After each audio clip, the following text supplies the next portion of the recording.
It is the 91, the Goodman Real Estate, the U9 with Corey Peabody in the Beacon Plumbing, the U21, the Spirit of America, Gunnar O'Farrell, and rounding out our four-boat field, the U12, Jeff Bernard and the Graham Trucking. Boats are coming out of the pit area and on to the Ted Jones Racecourse. It's time to go racing. It is the 2025 Apollo Mechanical Cup at Seafair. It is Heat 3A. Boats coming out on the race course. First boat away from the dock. Looks like it was Jeff Bernard, I believe. Nope, nobody's up in front of him, so that would be Jeff Bernard that got out on the race course first.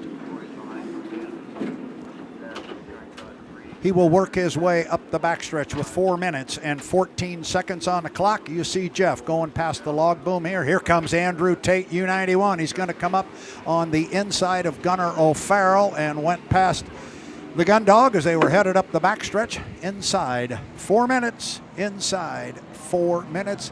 I see 1, 2, 3 of our boats. Oh, now we got all 4. There's Corey. He's going slowly up the backstretch. All 4 boats are on the water.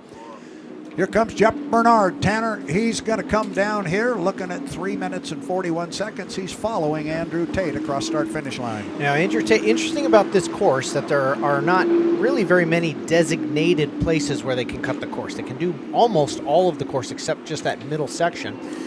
And Andrew Tate there cut the course on one of the shorter parts of the track up there at the top. Rather than other courses, it seems like he can only go right through the middle. It was an interesting overlap there with Jeff Bernard, but he didn't stay up in front there. He's let Jeff Bernard run ahead of him and get settled on the inside lane. Yeah, Jeff is out in front now of Andrew Tate as they start up the backstretch. That is Jeff Bernard. You saw up the backstretch. He's the one furthest up the backstretch, and he's going very slowly. And coming up behind him there on the right side of your screen at the 250 mark is Andrew Tate in the 91, the Goodman Real Estate, and just now entering into the bottom end of the race course is Gunnar O'Farrell and Corey Peabody. Gunnar, just for the mention of it, Gunnar is on the outside of Corey. Corey is on the inside, but you're looking at the 2 boats up there at the top end of the race course, and to remind our fans, they're going to go around the top end of the race course, and then they have to be behind the start-finish line, right in front of you and me. They have to be behind that line at the 1 minute and 15 second mark. That is the score up. And if somebody were to jump the score up, they will be radioed by the officials up above, and that boat will be told to slow down, drop back, and move to the outside. So you just go to the outside line. There's no time penalty. You don't have to start 5 seconds back or anything like that. Nothing like that. You just simply get moved to the outside. That was one of the big adjustments we made. We didn't want to be penalizing boats and taking them out of competition before the heat even got started, so we just make them go to the outside.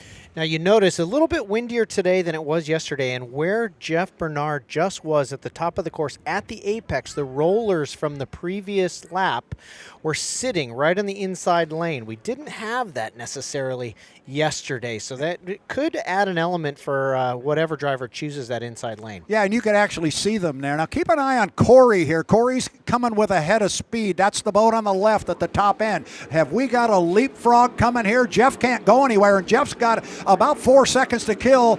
2, 1, mark, going to be legal. Now, can Corey get past Andrew Tate? I do not think so. Those are the 2 boats coming hard down to the lower corner. It requires 5 boat lengths or a full rooster tail, whichever is longer, before Corey could move left. Andrew is doing what we call defending that inside lane, and he defended it well. He sure did. So in that case, Jeff Bernard just a little bit early to the line, had to slow down. The faster boat's able to get a legal overlap to take lane 1 and 2 with Andrew Tate getting all the way to the inside. Actually, lane 1 is still open. If Jeff wants to jump in there, there's plenty of room, and Jeff is on an inside lane. It's the boat on the far right, back behind the field, and I think Andrew's going to give him lane 1. I think Andrew, and if you talk to somebody like John Walters, he'll say lane 2 is the place to be on this particular race course. We'll see how it plays out, but now Jeff is pulling up at the 20-second mark. He is going to have lane 1. Tate's going to be in 2. Corey's going to be in 3. Gunner's going to be on the far outside. Jeff has already put the hammer down. Jeff is coming inside lane 1. This could be a good-looking 4-boat start as they come down. We're coming up on 5 seconds. We're 4, 3, 2, 1. mark. Right there, we are racing. Gunnar O'Farrell, the first across the line. I think the start was clean, should be good, and it is. We've got it on the screen, a clean start. They're going 4 wide to the corner, and it's going to be Andrew Tate coming around the turn first. Bernard is on the inside, but back about 5 boat lengths, and Corey is just outside Andrew Tate. Corey said he didn't think he was going to have as much power, Tanner. We'll see right now what he's got. Up the backstretch, he is about 4 or 5 boat lengths back of Andrew Tate. Still putting on a good race. Andrew Tate obviously made his intentions known at the last bit there to keep lane 2. Again, this is the bumpier turn at the very top there, and Corey losing a little bit of ground entering into the turn 2. But Andrew certainly seems to make up a lot of distance on the straightaway. Here you have Jeff Bernard actually making up ground on Corey Peabody just in the first lap with 3 to go. Yeah, this is some of what we saw yesterday. Man, I'll tell you what, Andrew Tate's really flying the 91. But it's some of what we saw yesterday. Corey's in a tough spot right now because Bernard's got that inside lane, and he's getting plenty of lane space being given to him by Andrew Tate.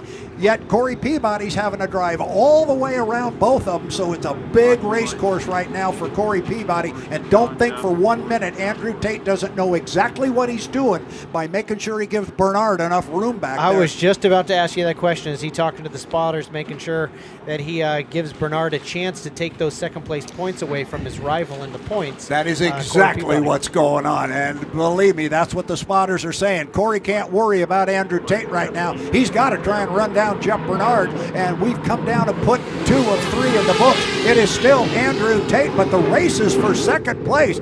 Corey Peabody going to try and run down Jeff Bernard on a great big race course.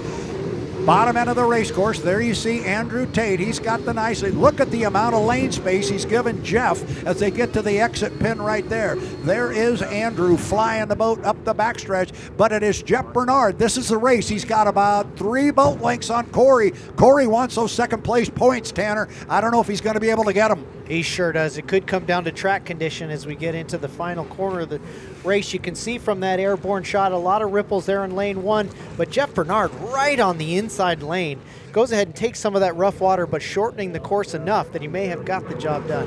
3 up and 3 down for Andrew Tate, the U91 to Goodman Real Estate, and Corey Peabody's going to make a charge for second, but he's going to come up just short of catching Jeff Bernard. Another very successful run for the U12 Jeff Bernard, and that's a tough spot for Corey Peabody to be in, trying to run down Jeff from a far outside lane. Our 4th place boat in the heat, Gunnar O'Farrell, comes home in the U21 Spirit of America. There he is on your screen. The 91 looks pretty dominant. It looks super fast. I will say it's walking and bouncing and jumping a lot. I mean, is that you talk a lot about the boat ride. That was some of the roughest riding conditions I've seen the U91. That is normally the smoothest silk boat out there. And is that, indicative of this particular course or just the wind direction today? I think it's a little bit of both. This is always an extremely rough race course, and what we get to see on some of those head-on shots is on the front straightaway, but on the backside, their weight goes over and it hits all those boats in the log boom, and then it comes right back at them, and they're parallel to their line of travel, and that makes it really rough. We are being told there are no calls on the water. That's always good. So it was clean out there, what we just saw. Yeah. So then, of course, just the official results get pulled once they get the data out. Yep. Make sure nobody's broken the fuel limitations or the N2 limitations. And if all goes well, I mean, that continues a clean sweep so far for Andrew Tate. And I think we've got her right now, so let's do it. Let's go down to Erica Allreed with Andrew Tate. Andrew, perfection so far, 3 for 3 with those runs. How optimistic are you about closing it out this afternoon? I don't know. I guess hopefully no one believes in the commentator's curse, so I guess we'll see here at 2:55, but it's nice to get into the final with all the points on the table. Congratulations to everyone here at the Goodman team, BWR Racing. We've had a really strong weekend, and it's a kind of a breath of fresh air coming from last weekend. We had a little bit of shooting ourselves in the foot there, and rough Sunday in Tri-Cities. So to get this Sunday started off right, it feels real good. And coming off the course, you said that the water was very deceiving, as Tanner and Brad had pointed out, that it looked like a rougher ride. So how were you able to navigate it for this top spot? It's easier when you're out front and you can kind of see what's coming, to be honest with you. But yeah, there was some weird rollers out there. I'm sure we've got people pulling up on the log boom that aren't helping, but that's part of the game here at Seattle. It's, I don't know, it's almost more like a river course, to be honest with you, in its own aspect and in its own way. So it's always a challenge. It'll be super challenging with, 6 boats out there in the final. So we'll see what's going on. You're tickling my chin with that thing. Another job well done here today. Best of luck in the final. Back to you guys.